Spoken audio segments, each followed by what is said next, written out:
Training evaluation. What is training evaluation? It's a term that comes up quite a bit, but what do we actually mean by that? Well, evaluation is a systematic and continuous process of clarifying the effects and effectiveness of various activities.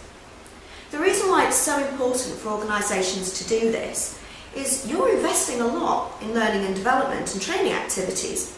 So you want to make sure that you can measure the results and the impact of those training, learning and development activities to maximise the result on your investment and also to inform future strategy. So it makes very good business sense to do this. There are various models and methods out there of training evaluation, but one of the most common and most effective ones is Kirkpatrick's 4 levels of evaluation. Level 1 is reaction. Level 2 is learning, level 3 is behaviour, and level 4 is organisation. So level 1, reaction.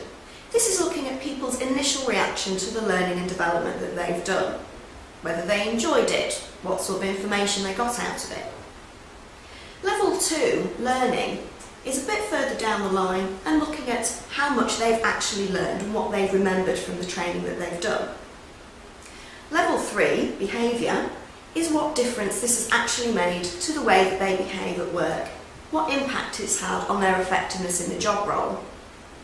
And level 4, organisational level, is looking at the difference that this has actually made to the performance of the business overall.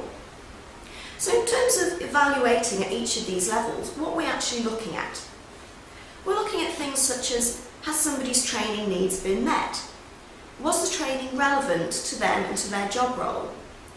What depth was it at? Was that appropriate? What about the breadth? How much scope was there in terms of what was covered? Was it an appropriate learning method for that person, or would something else have actually had more of an impact?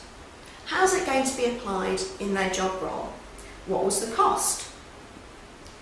All those things that you look at, you'll have some results for, and those results are going to help you make future decisions. There is no point in evaluating if you're not going to use the results that you've got. So some of the things that you're then going to be looking at, things like budget and expenditure. Should we actually be spending more? Should we be spending less? What do you need to be doing more of in terms of training? What do you need to be doing less of? What are the things that have not really made a difference, that are just a waste of time and money? What went well, but what could have been even better?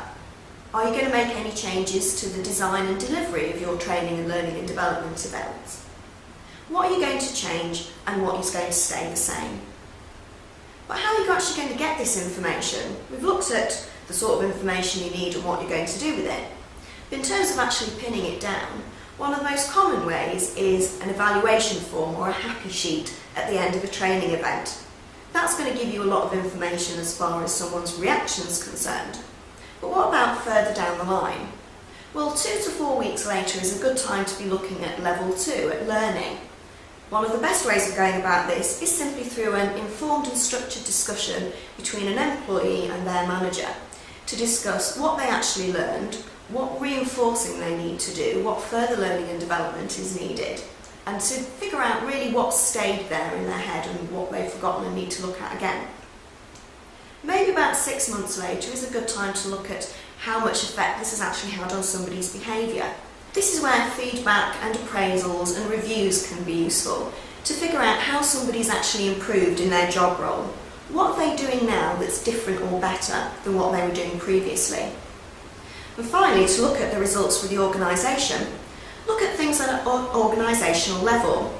Have you had an increase in productivity, a decrease in complaints? Have you had an increase in profits? These are the things that are really going to be making a difference. Has this training, learning and development really helped you as an organisation to meet your training and learning needs and to meet your objectives? But training evaluation can be hard, partly because people don't make the time to do it or they don't know how to do it. But it's really important that you're making the most of any investment that you've put into training, learning and development, and that this feeds into your future learning and development strategies to make sure that you've got a continual process of improving the way your business operates.